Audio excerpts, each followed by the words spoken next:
Good evening, or good afternoon, good evening again, or good afternoon, depending on your location or maybe your state of mind. And welcome to Writers in Conversation.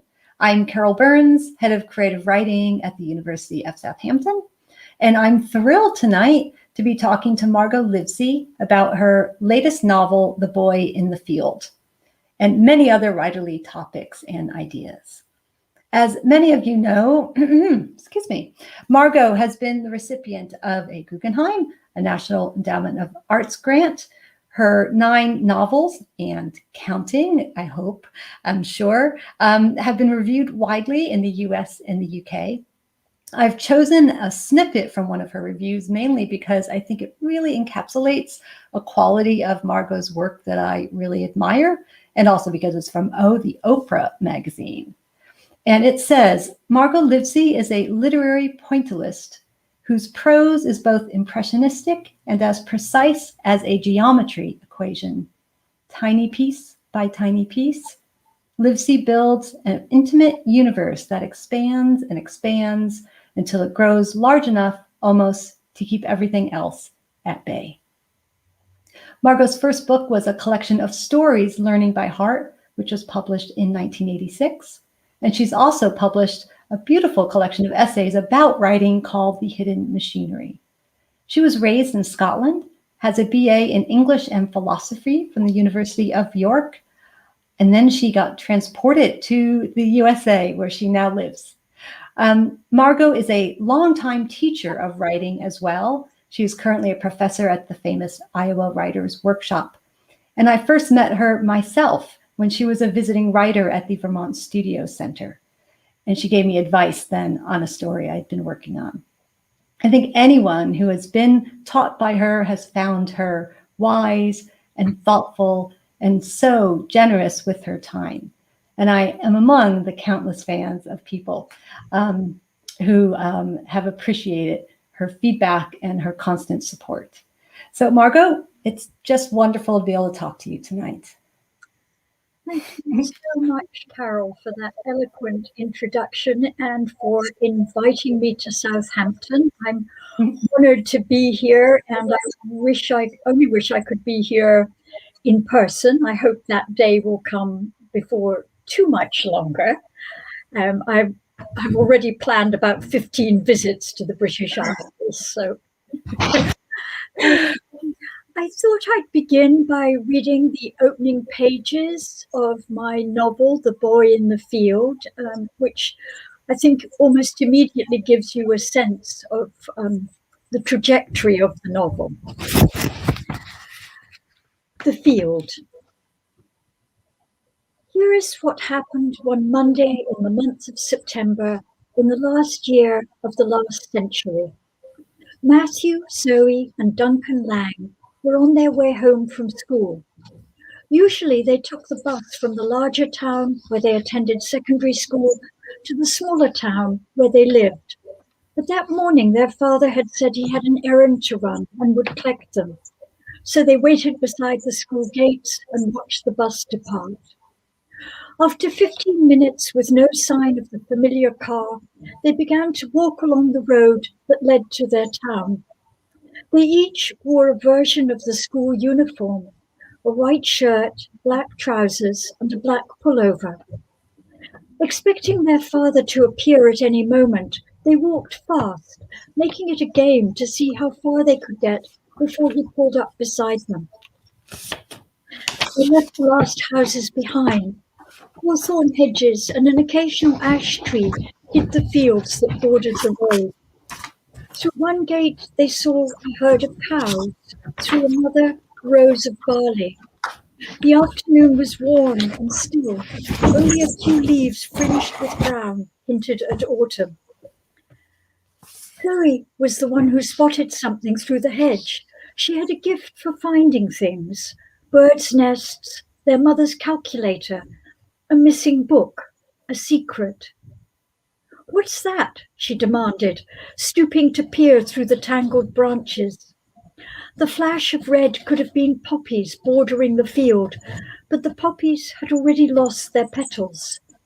Before her brothers could answer, she turned and ran back to the gate they had just passed. Matthew and Duncan watched her go. Zoe brought her knees high and pumped her arms. Last sports day, she'd won the quarter mile by almost 3 seconds. As she reached the gate, Duncan, without a word, took off after her. A car sped by, the smooth engine noise undercut by a harsh rattle. Matthew looked at the sky, mostly blue with a fortress of cumulus clouds in the east, and gave up on being the responsible one who waited for their father. The 2 bags, his and Zoe's, banged against the metal bars of the gate as he climbed over and jumped down onto the rutted ground. The field had recently been harvested, and circular bales of straw lay randomly across the dull gold stubble. In the middle of the field stood a magnificent oak tree in full leaf. Matthew caught up with first Duncan, then Zoe. From a distance, it was still possible to believe that the boy was asleep, lying on the grassy border between hedge and stubble. Christ, whispered Zoe. The closer they got to him, the slower they walked.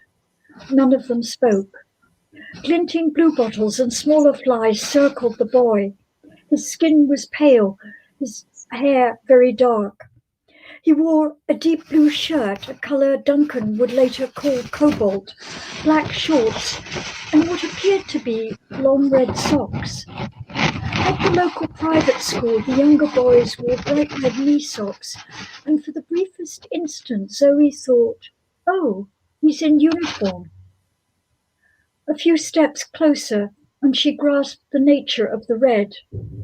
His eyelids were pale with a delicate tracery of veins. Everything that happened, they all 3 later agreed, was only possible because of those closed eyelids. The boy's chest rose fractionally and fell fractionally. With no one to tell them what to feel, they did not cry out or exclaim. Zoe tiptoed forward, knelt down at a cautious distance, and leaned over to touch his bare arm, where it emerged below his shirt sleeve. His skin was reassuringly warm. He was a little older than her, 18, perhaps 19. We need to get help, she said. But she was not going anywhere. She was gently stroking his bare arm. Except for his clothes and his scarlet legs, Matthew thought, the boy could have been an illustration in a Victorian novel. The weary harvester, rest after toil, the dreaming poet. He told Duncan to go back to the road and stop a car.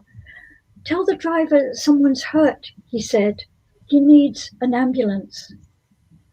Duncan had been staring at the boy, committing him detail by detail, colour by colour to memory.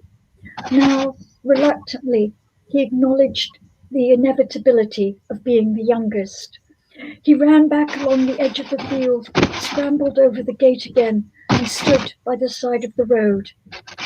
In a well-organised world, this would have been the moment for their father to arrive, driving, as usual, a little too fast.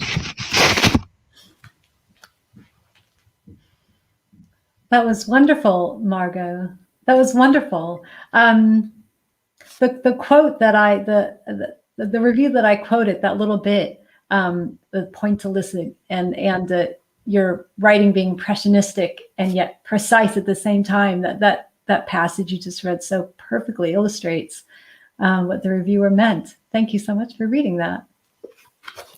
So I'm aware, I know that, you've spoken about how this novel, the germ of the idea for it came from a story from your friend who had discovered a dead woman, I believe, and it ended up changing his life.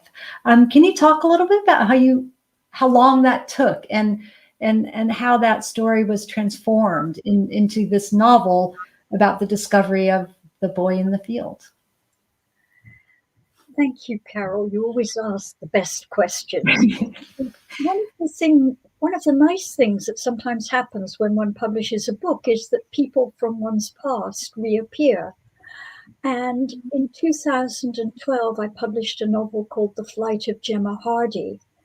And as a result of that, someone I hadn't heard from in almost 40 years contacted me.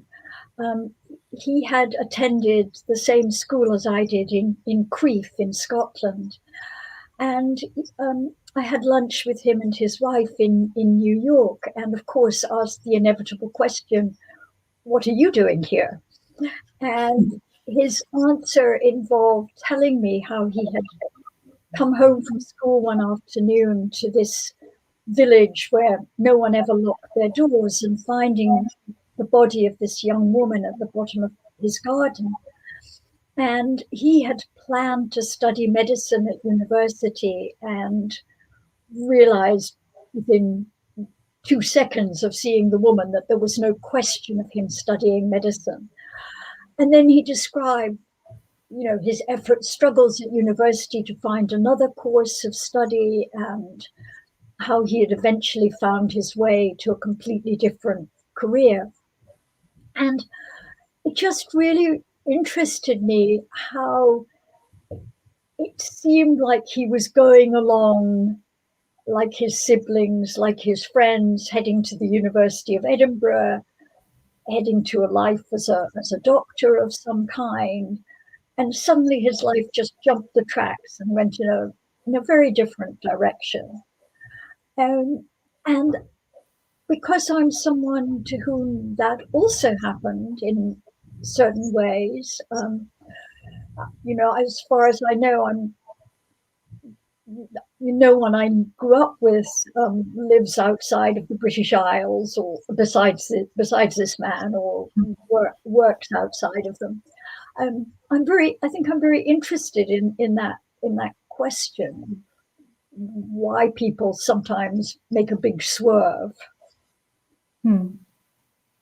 So, and how did it happen to go from, it's not one person's story, is it? But it's all three siblings' story. And how did that, happen? Because that's one of the things I really love about the book. We get these three perspectives. Yeah, it took a while for the idea to kind of gather momentum, a bit like rolling a snowball or something. It was quite small to begin with, and gradually, as I wrote another novel, it came into focus. And I think I felt very strongly that I didn't want to begin with the body of a young woman, because there's so much violence against women. We don't need any more. And I was thinking of that idea, there's a big story in the UK about Sarah Everard has prompted so much, kind of soul searching about that, and looks at society. So I'm sure you must be happy with that decision again, in a way. Yeah. Yeah, no, I know the story of Sarah Everard is heartbreaking, and I do think that it's easy to sort of casually perpetuate the stereotypes of violence against women in one's fiction without perhaps always quite thinking about how that maps onto the real world. But so along with that ambition of having it be a boy, and having the boy not be fatally injured, he recovers from his injuries. I also really was interested in exploring the separation of families, how people living under the same roof have very, very different experiences of the family they are part of. And for a number of reasons, this is something that interests me. And some of it, I think, comes from reading Catherine Mansfield, who talks about this very eloquently. And so I thought having the three children allowed me three different lenses through which to look at the event of the boy, of the event of finding the boy, and then to look at the aftermath of that, to look at the directions that Matthew, Zoe, and Duncan take as they emerge from the event. So this is going to be a bit of a chicken and an egg question, but as Duncan, Zoe, and Matthew, they have such different reactions. Again, it's one of the things I really love about the book. Was it their characters who gave them the different reactions, or did your idea about reactions kind of help shape the characters? And I imagine it was a combination of the two, but I'm just wondering if you can explore that a little bit. Yes. I'm sorry, could you say that again? Message from Sylvia about things I'm not meant to do with my laptop, and I was momentarily distracted. Yes, I think when you were reading, you were touching your laptop, and so it was getting a little. Well, I haven't heard it since. I think it might have been the pieces of paper. So, anyways, yes. So, the question was, which came first in a way? Did you think of different reactions that people might have, and that kind of helped shape the characters? Were the characters there, and they gave you the reactions that they would each have? Gosh, I think some combination of the two. I mean, I knew that one of them had to be a kind of quasi-detective, had to want to try to figure out what had happened and why it had happened. And Duncan, the youngest child, who's adopted, I knew it would propel him into asking questions about his birth family that he hadn't previously asked. Zoe, who goes on to become a poet, was, I think, more mysterious to me, quite how she would react, how she would respond.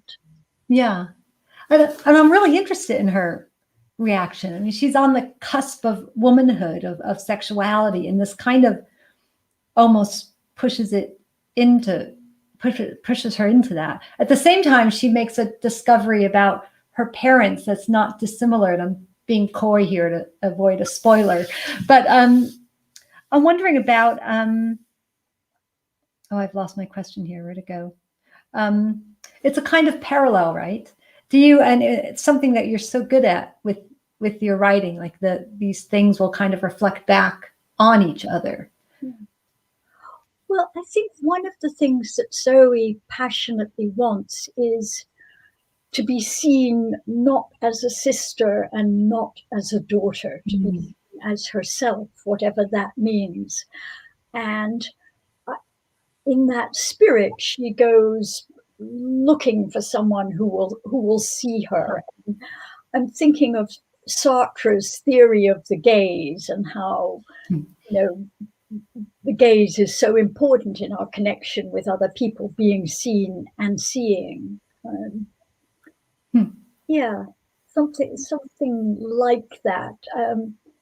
It's not as I don't think it would be quite accurate to say she goes looking for romance or looking for love. She goes looking for something, and it takes that form. I suppose she goes looking for somebody who doesn't know her as a daughter or a sister. So yeah, interesting. I just want to remind our audience that we will be opening up to questions, and would love to get your questions. I mean, a lot of you know me. I can keep asking questions forever and ever, but I'd rather have you ask questions. So I'm going to ask a few more. She's going to give another reading, and then it's your turn. So send them over to us. Can you talk about the use of art in this book as well? First, it really defines Duncan as a character and how he sees the world, and all his siblings notice it too. Yes, Duncan is already at 13, I think, completely an artist. He sees the world in terms of color and form. I don't mean in terms of things like kinesthesia or some special state. He just is very, very observant to these things. And his favorite artist whom he discovers in the course of the novel is the Italian artist Morandi. And I think one of the reasons I chose Morandi for him was obviously my own devotion to Morandi's work, but also Morandi, his most famous paintings always show 4 or 5 bottles or vessels or vases in relation to each other. And that reminded me of the Lang family. You know, they're not alone. Even when they're alone, they're connected. And I wanted Duncan to be someone who is trying to, you know, he still doesn't have the technical skills, but he's taking his first steps towards knowing what those skills might be and discovering that not all art is realism or impressionism, that there's a world beyond that. He becomes very interested. And again, without at all revealing a spoiler here, art does play a role in the end of the novel. And I wonder if there is a way of talking about that without giving too much away. Well, I could say the end of the novel, I think I can say the end of the novel jumps forward by 8 years. And I think in thinking about the ending of the novel, I thought about a review I read of the work of a painter, Peter Sachs, who paints in many, many layers and buries within his paintings certain texts and certain objects. And closer to home, I have my husband also painting in many layers, though not necessarily always burying interesting things. So that idea of how you might uncover something and then cover it up, something very potent about it for me. Wonderful. I think it's time to hear another bit of the novel. Thank you. I'm not rustle this time. Thanks. In my mind, each of these 3 teenagers has a guide, and Duncan's guide used to be the family dog, Arthur, a wonderful dachshund, but Arthur died the spring before the novel begins, and after visiting a refuge looking for a new dog, I modeled the refuge on the Battersea Dogs Home, which is actually an inspiring place to visit if you have the time. He can't bear to choose a dog from the refuge because to choose one would mean leaving many other dogs behind. But this is what happens a few days later. Duncan was leaving the newsagent's, his new pencils paid for and in a bag, when he saw the card in the window. A drawing of a dog, black with large eyes and large paws, nicely done by someone not particularly skilled. Good dog, free to good home. No phone number, but an address Duncan knew not far away. He wrote the house number on the palm of his hand. As he walked down first one street, then another, he tried not to be hopeful. Who would get rid of a dog if it didn't have a problem? He wished he could put into words what he was looking for, not size or age or breed, but some kind of emanation. At the sight of the house, he checked his palm, hoping he'd got the number wrong. The front door was thick with weeds. Moss grew between the bricks around the door. Remembering the drawing, Duncan pushed open the gate. The doorbell, when he pressed it, was dead. He knocked twice. He was bending to move a snail off the path when he heard the latch turn. 2 slender feet, clad in black socks, occupied the threshold. "Hey," said a voice. A boy a little older than Matthew was regarding Duncan with an open gaze. "Hey." Duncan set the snail down among the weeds. "I saw your notice in the newsagents about the good dog. Something changed in the boy's expression.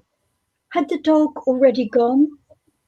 I don't mean to be rude, he said, but is this okay with your mum and dad? Not everyone likes dogs. It's definitely okay. He explained about Arthur and the failed visit to the animal rescue. Why don't you want your dog anymore? I'm going to London, the boy said. I can't take care of Lily as well as myself. She needs company, regular walks. Lily, thought Duncan. The boy opened the door wide and led the way down a corridor. In the kitchen, a black dog, bigger than Arthur, a little bigger than Arthur, was sitting on a tattered red rug, her front paws, not especially large, neatly together. Duncan knelt down a couple of yards away and held out his hand. Her coat was sleek, like that of a black Labrador, but her ears were pricked like those of a corgi, only smaller. She studied him for a few seconds. Then she stood up and walked towards him, taking him in with her dark eyes. She was not a puppy, but still young. She sniffed his hand, sat down, and held up her right paw. The invitation was clear. Duncan felt the rough pads, the prick of nails. Lily emanated. She likes you, said the boy, and you seem to like her. How old is she? Duncan squeezed her paw gently and released it. I don't know, said the boy. She's an orphan.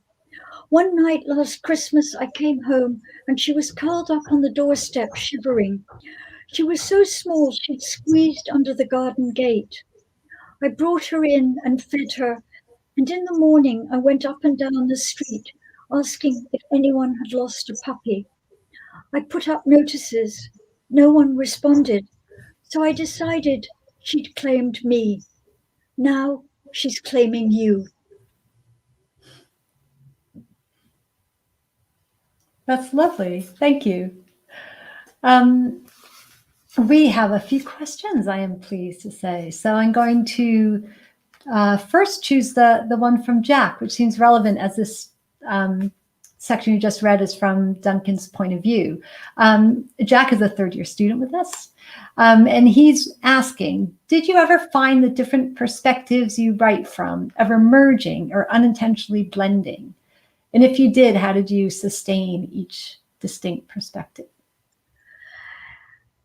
Thank you, Jack. I did find them being in danger of blending, in part because in real life, of course, people in a family or in a group share certain things.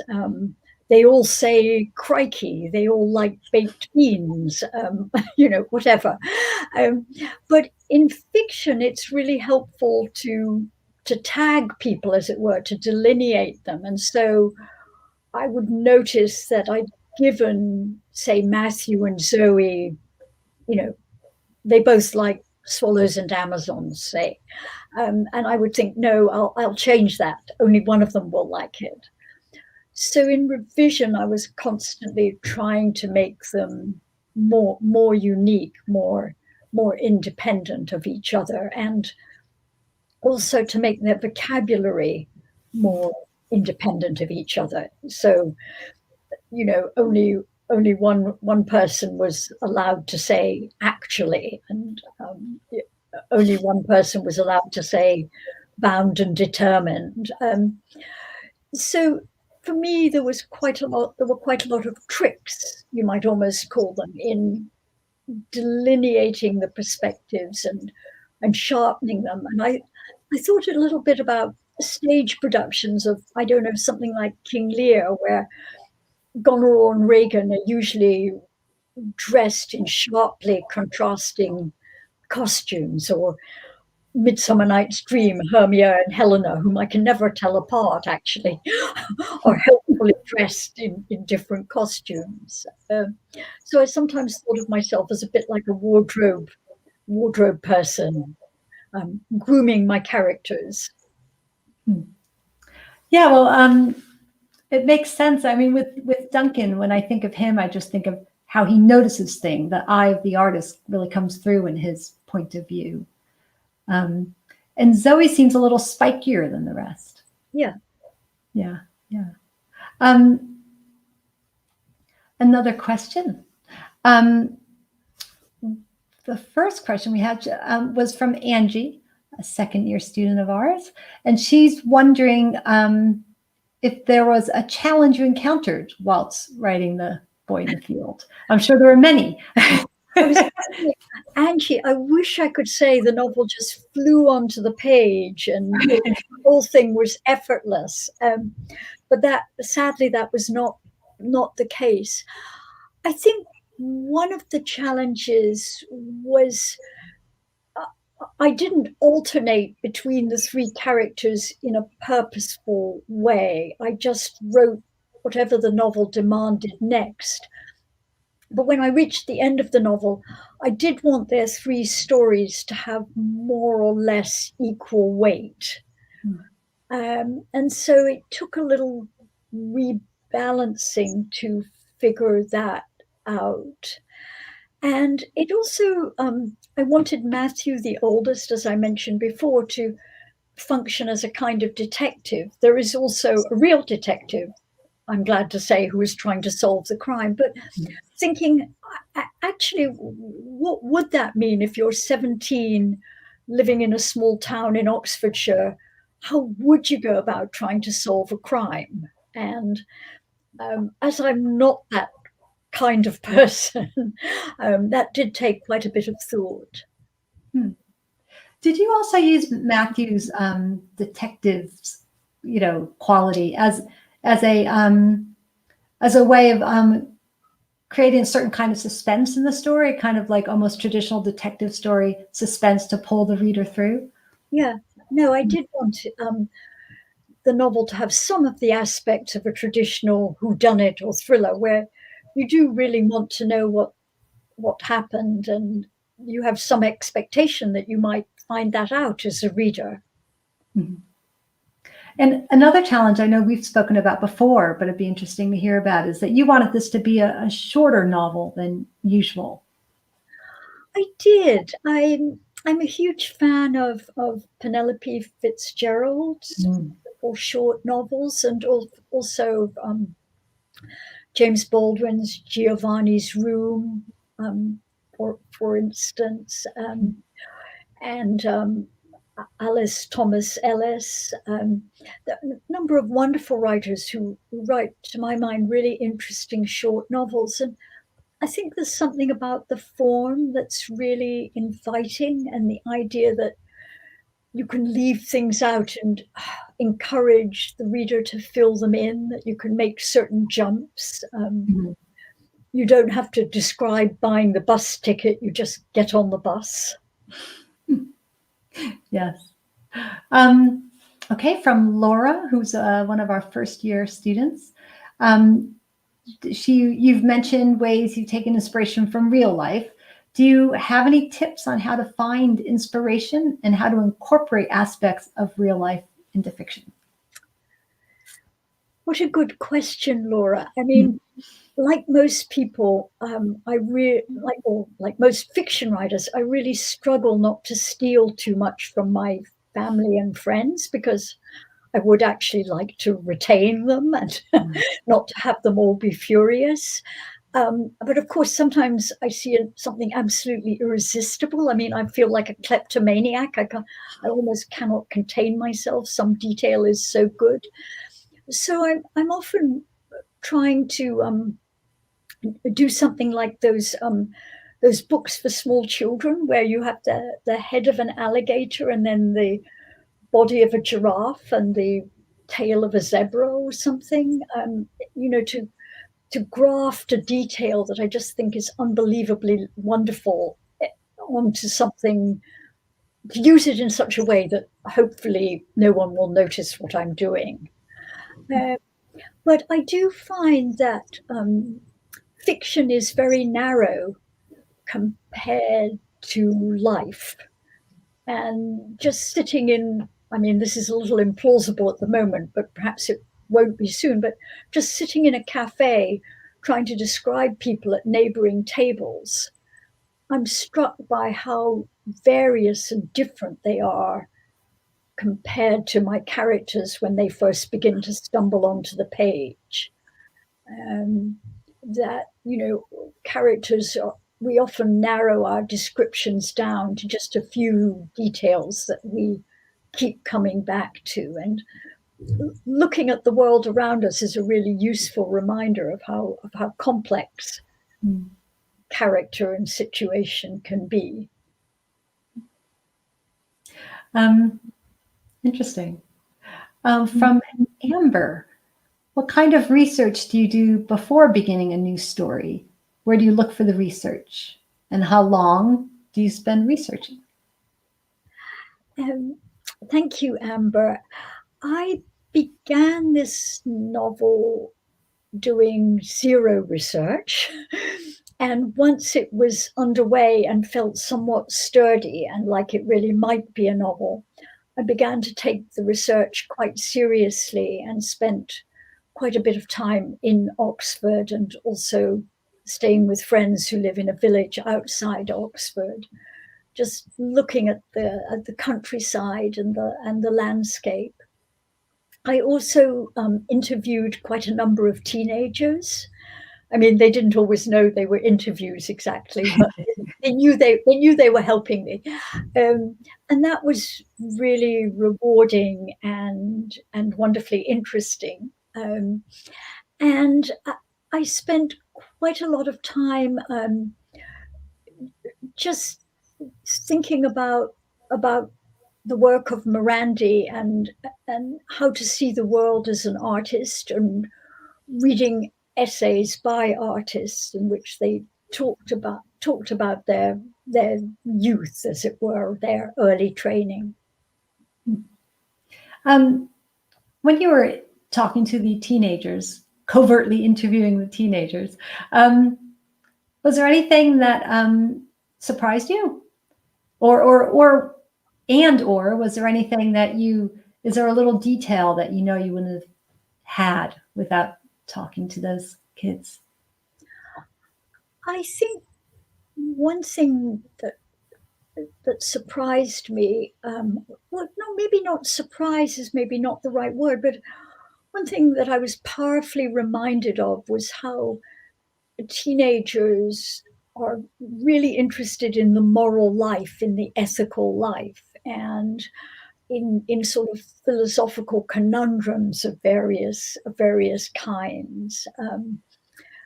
Like, for instance, those described in Ursula Le Guin's famous story, The Ones Who Walk Away from Amelis, in which she, as it were, reenacts William James's theory of the scapegoat.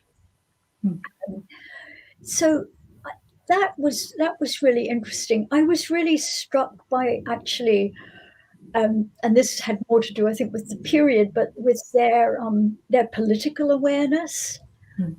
What passionate opinions they had about politics, but I felt that actually didn't really have a place in the novel as I'd conceived it, and would be too confusing. But it was one of the things that I loved most about talking, was how they would tell me what a terrible person Michael Gove was, or something, with all kinds of arguments. Do you think you'll be using that in a future story? Well, I do love writing about young people, so I hope so. Yes. Yeah.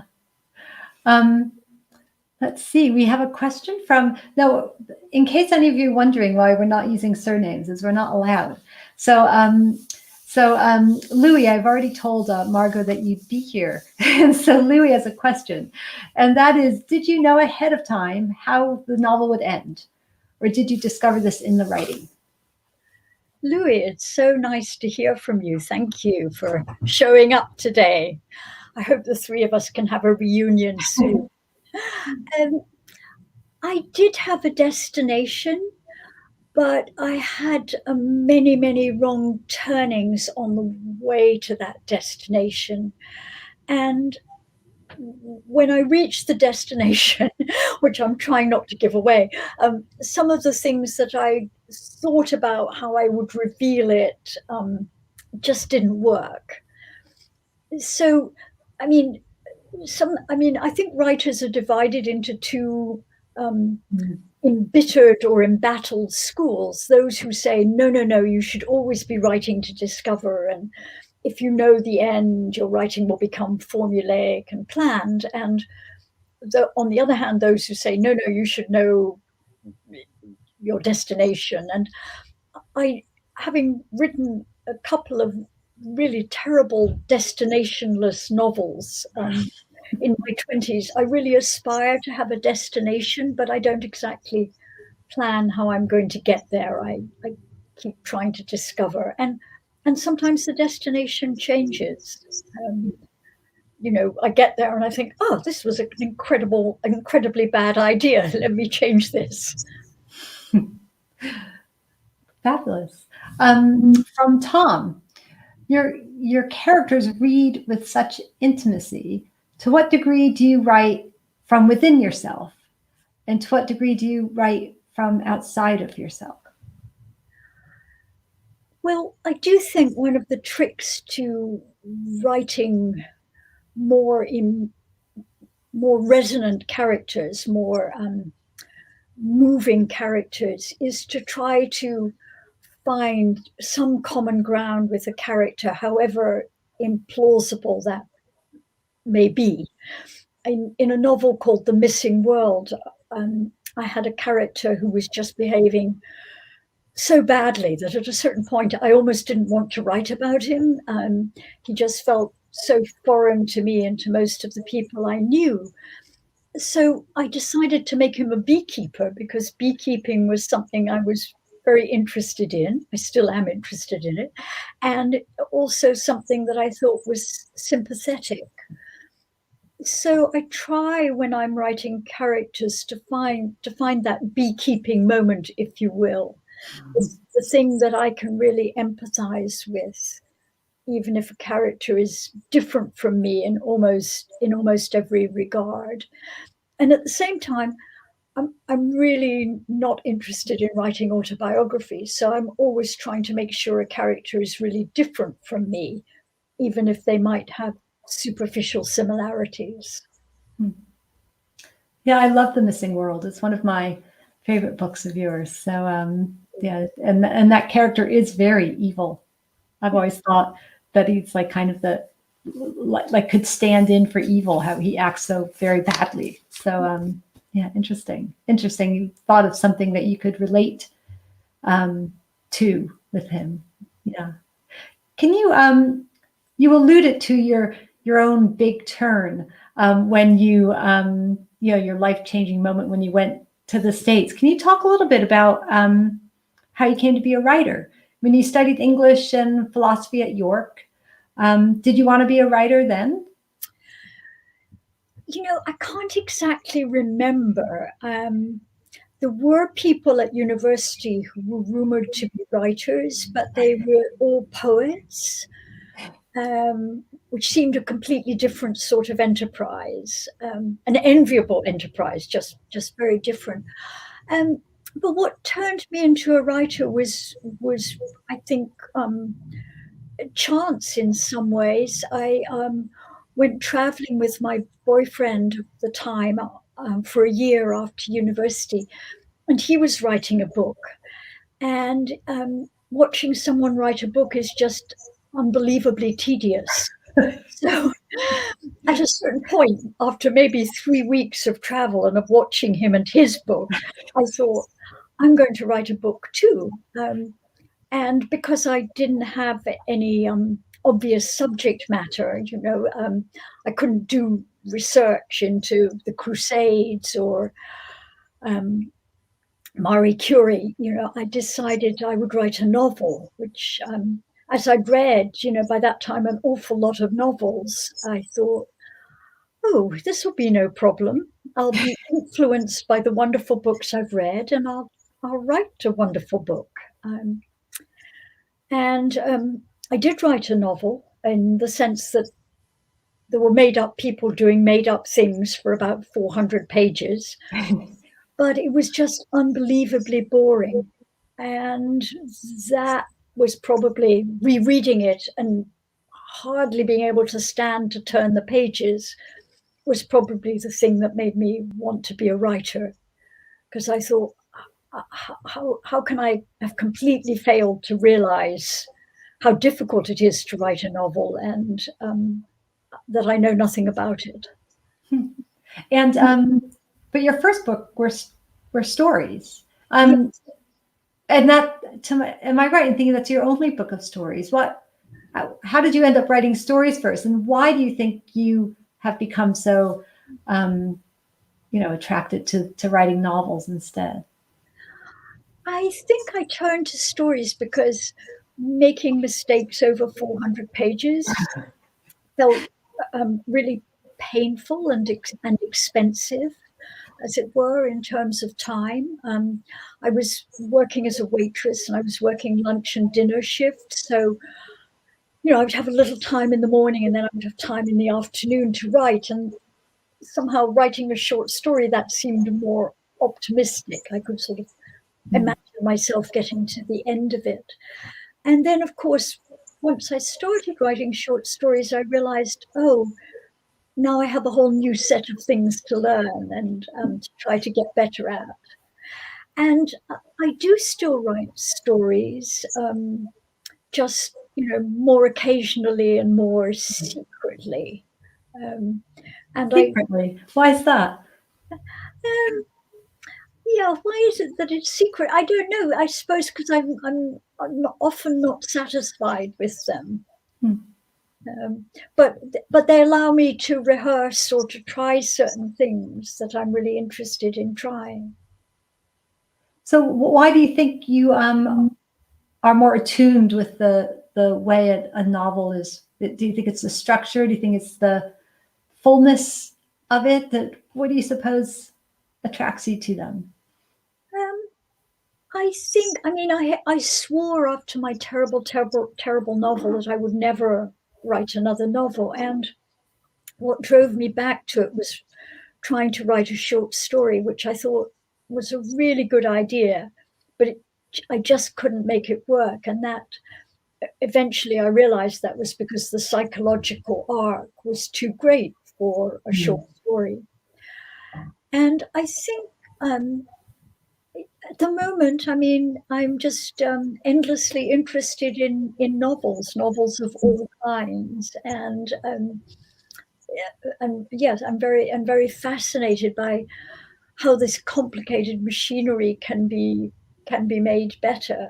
Um, yeah, and I think too, I thought at a certain point I thought I was getting slightly better as a novelist, and I wasn't sure I was getting better as a story writer. So we had another question from Angie. This is our last audience question so far, so that means that we would love some more. And so Angie is a little bit related to the one of the questions about the points of view, but she's wondering, with the complexity of the different perspectives, how long did it take you to come up with that final plan and the writing process? Or maybe how did you end up restructuring it? You said that you had just wrote it changing perspectives when the novel seemed to demand it, but then you realize you got to the end and you needed to reshape it in some way. Yes, I mean, I because I teach workshops, I'm forced to make suggestions to my students as to how they should write and what is a good and efficient thing to do. And I think I wrote this novel very inefficiently in certain ways. That it took me quite a long time and many iterations to get the kind of resonance of characterization and situation that I was looking for.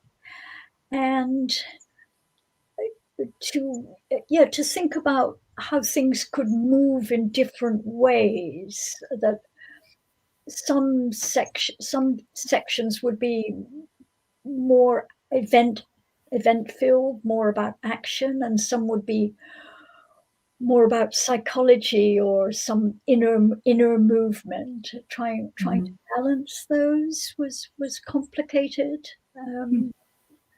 And yeah, and I think just as I said earlier, that endless gap between life and fiction. I mean, the big project that drove the modernists, that drove people like Virginia Woolf and James Joyce, was the sense that the Victorian novel and the Edwardian novel were just so artificial, so not just made by art, but so far from life as they know, as it was being experienced, as Woolf talks about in her famous essay, Mr. Bennet and Mr. Brown. No, Mr. Bennet and Mrs. Brown, I think it's called. And, just thinking again about how to close, which way did I want to try to close the gap? I mean, the gap is always there, but I think the attempt must always be made. And which way did you decide to close the gap in this one? I think I decided to try to close the gap by having as much depth of characterization as I could, but at the same time moving from one situation to another really quite swiftly.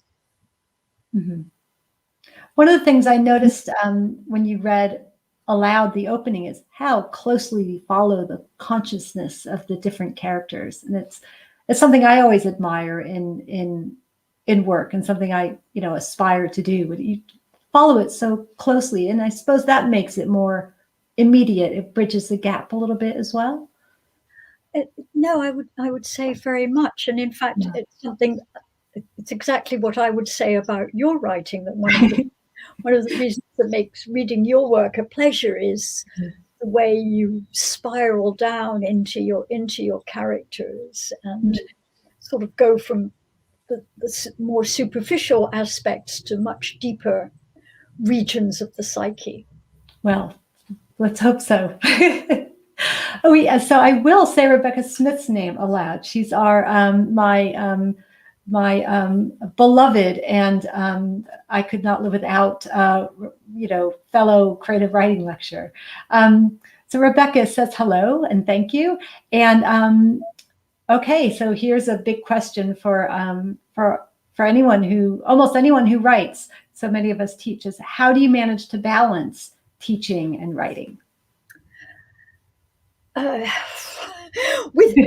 don't feel I do balance it. I feel like it's more like I'm running from one end of a seesaw to another.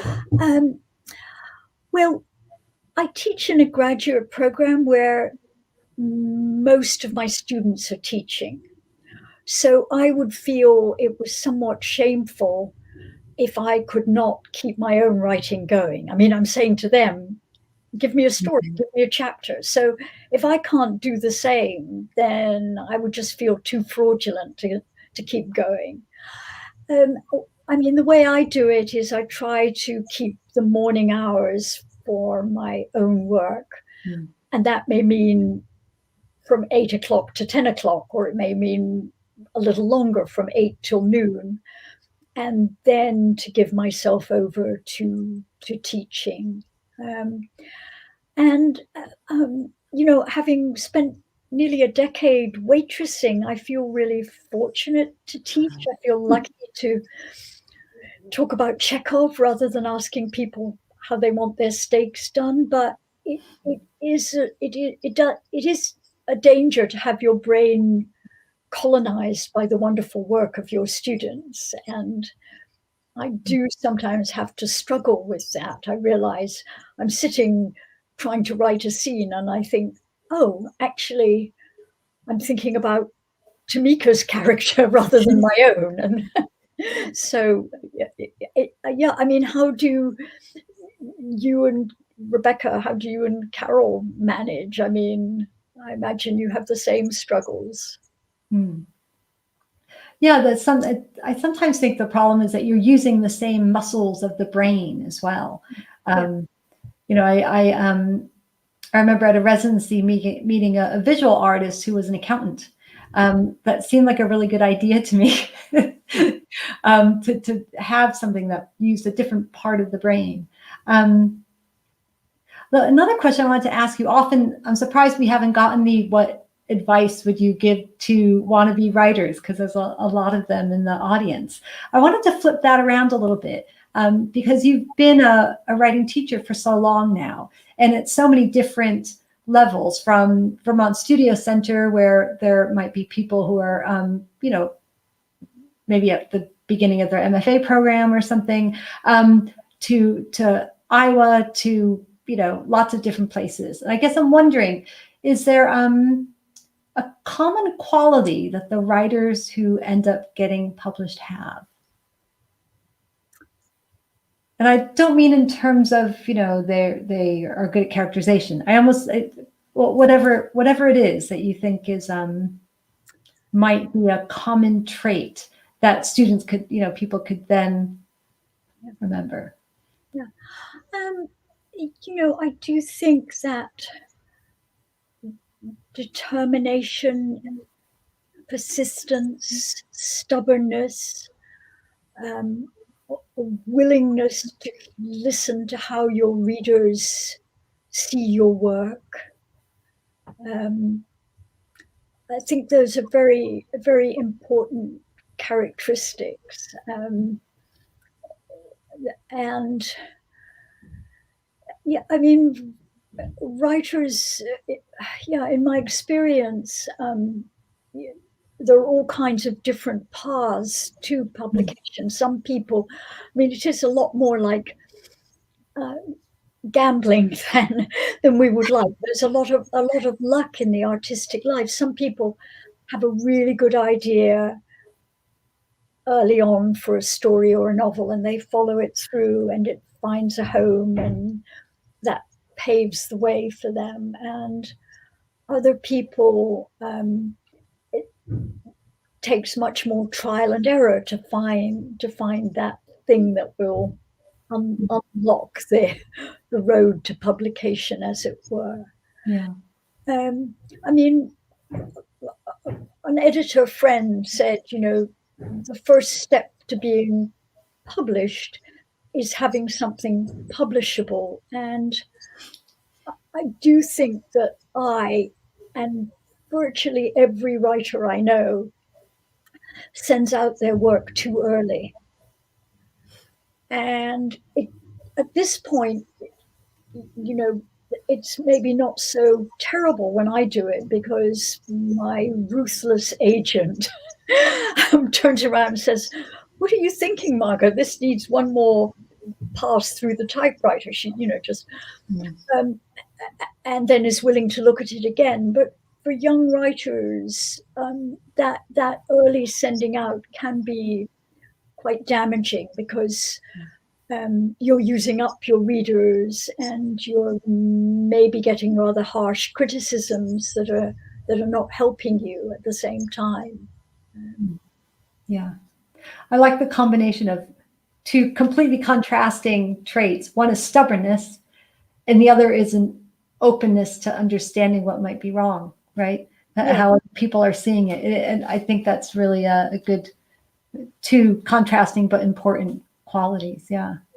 Go ahead. I was going to say, in a novel I wrote called The House on Fortune Street, one of the characters was a graduate student working on his PhD about Keats, and the marketing department complained that he just didn't seem masculine enough.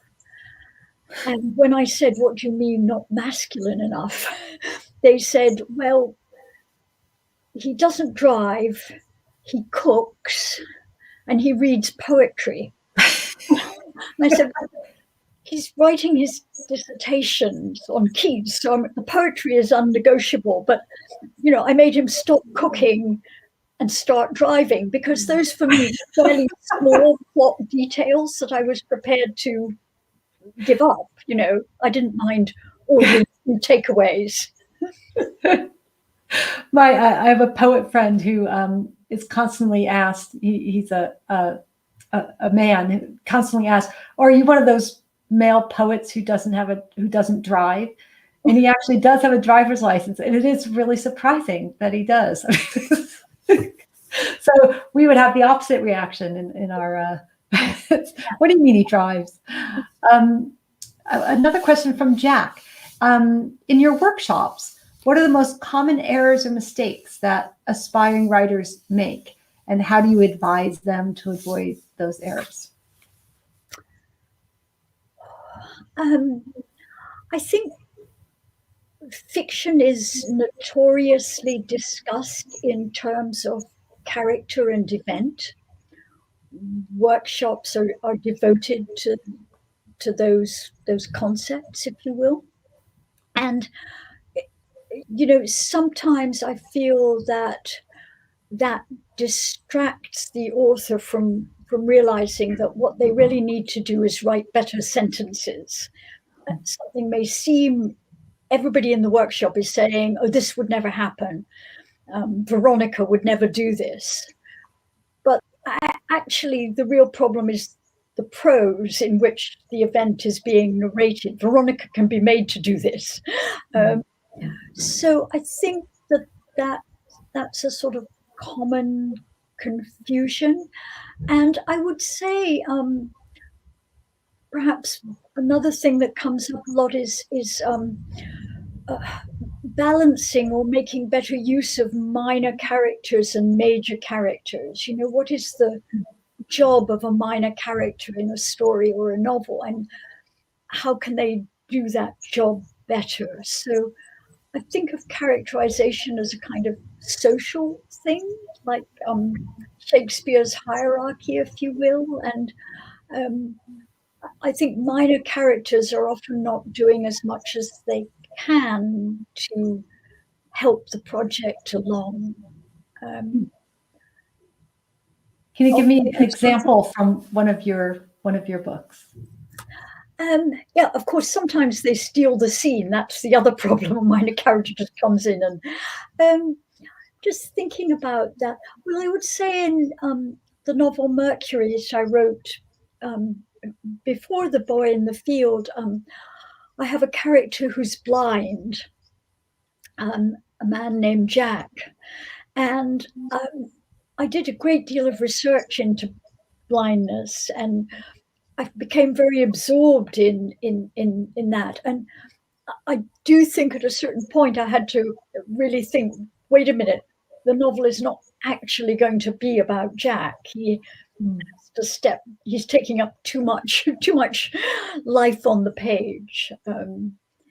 So that would be an example of me committing that mistake. But the purpose he served then, from your point of view, in that novel was like, was it his blindness? Can you talk about that? What was it that you did want out of him? I wanted him to be a really absorbing and entertaining character, and quite sexy. At the same time, I also wanted him to be a kind of a sort of truth teller for the main character, someone who would be truthful with the main character and elicit truthfulness from him. And I also saw him as playing a vital role in the plot. Yes, of course. Yeah. But there was this slight danger of him just getting away from me. And truth tellers are so helpful in fiction, aren't they? In life as well, actually. Yeah. But in fiction, they sometimes will just cut through and yeah.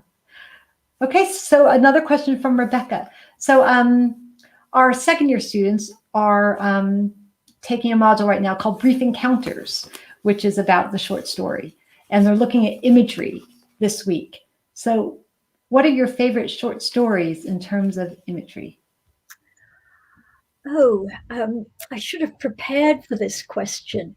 I think it's very specific. I don't think you could have prepared for this one. It's all right.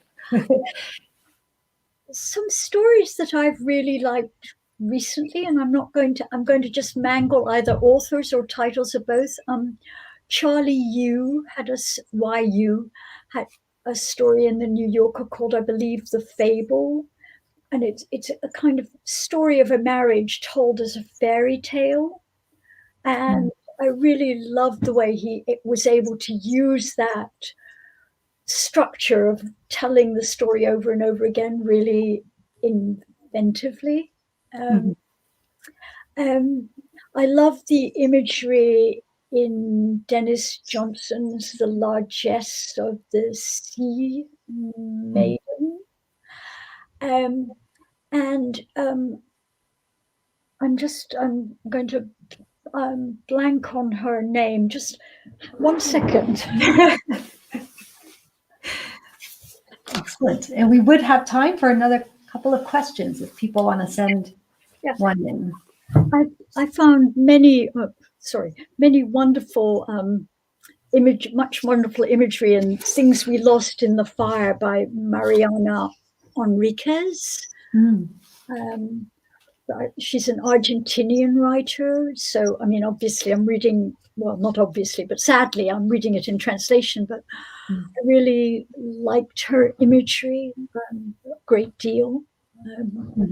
So those would be 3 writers. There's a wonderful short story by Edward P. Jones about a girl going on her first day of school. That's a beautiful first. I think it might be called First Day, or it's called First Day. Beautiful story. Yeah, my third year students will remember that story from. I believe we read that story in a module last year called Great Writers Steal. So that's you guys might remember that one. Those of you who are in the audience, which we sadly can't see because we're afraid we'll get distracted. How about any novels that you really appreciate the imagery from? Well, right now I'm reading 2 novels that are, I would have to say, almost diametrically opposed. One is Ishiguro's new novel, which is about an artificial friend, about a robot who is nourished by the sun. And the other is a novel by Sylvia Townsend Warner, who I want to say died maybe in the 1960s or 70s. She's most famous for a novel called Lolly Willows, but the novel I'm reading is called The Corner That Held Them, and is set in a 14th century nunnery where they've just escaped the plague. And there are so many dazzling sentences. It's just overwhelming. And on the third hand, to my surprise, I just reread John Fowles's The French Lieutenant's Woman, published in 1969, and I must have read it in the 1970s. And I was looking at, how he did his research, how he used his research, and his imagery was very fascinating. Yeah. Were you reading that for a project that you're working on yourself? Can you talk about what you were looking at, or can you talk about, or is it just not? I don't want you to talk about it, about your current project, if it's going to disrupt your process at all. Last March, when the pandemic became evident to all of us, I realized I was not going to be able to come to Scotland in May. And so I abandoned the novel I was working on and started writing a novel that allowed me to go to Scotland every day. And the novel is set in Fife, the Kingdom of Fife, and in Glasgow in the 19th century. They're both places about which I know very little. So, I rush between doing research and writing scenes. And I think the whole project of how people reinvent historical novel is really, really interesting. You know, I began the pandemic by reading Hilary Mantel's The Mirror and the Light, and in fact, I thought the pandemic would be over before I finished. It has an endless quality. So, yeah. Yeah, great. Well, Rebecca says thank you, and that she's written all of those titles down. Okay. And the New Yorker, I can usually send people as well, Rebecca. So I can send you that you story in particular for your students. So, well, Margot, this has been absolutely fabulous. Thank you so much. I'm the only one whose applause you can hear, but I'm going to clap. So, and thank you for all the wonderful questions from students and people from Massachusetts and everyone else who is here tonight. It's wonderful to have you, and it's wonderful to share Margot's thoughts on writing and her own work. So I'm going to, Margot's work is available both in the US, and she has links from her own website. And I also know that October Books and our local independent, they're out of stock of the Boy the Field at the moment, but it will be coming in. In the meantime, you can get some of other Margot's books there. So I have a few announcements to make. Let me first thank a few people. Thea is in the background for Peru, public engagement, helping me out. Sylvia is not supposed to be working tonight, but she is helping out as well. Sylvia Lonati, who is a wonderful, uber competent person I've gotten to know this year. I want to thank my English colleagues, and especially my fellow creative writer, Rebecca Smith, and my colleague, Aisha Yahan, another writer who's also been helping us out in the background. So thank you to all of you for that. So a few announcements of upcoming events after our Easter break. So first, the Writing Out Loud Student Open Mic will be happening again on April 15th, a month exactly from tonight. It's the first Thursday after Easter break. We're hoping either you've handed everything in by then, or you have don't have anything to hand in. So we carefully timed it. Any of you who came to the first one, it was absolutely wonderful. And so do join us. And I'm hoping that somebody is putting a link to the Facebook group page for Writing Out Loud in the chat. After that, our next writer in conversation will be Rebecca Smith herself. That is Monday, the 26th of April at the same time. Sadly online, unfortunately, but we will be very jubilant nonetheless, as Rebecca will be launching her fourth novel, The Ash Museum. It officially comes out in early May, so come for the sneak preview. Also, it's not an official Writers in Conversation, but Philip Hoare will be talking about his new book, Albert and the Whale, on World Book Night. I'll be introducing that night, and then Professor Tony Curran will be asking questions as part of his research cafe, and that's on April 23rd. And that's it. So thank you all for being here. And Margot, thank you again for such a terrific evening. Thank you, Carole. This was immensely enjoyable, and thank you all so much for asking questions. I really appreciated your insight and your subtlety and your writerly generosity. So thank you.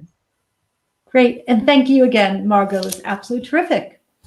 Thank you all. Have a good night.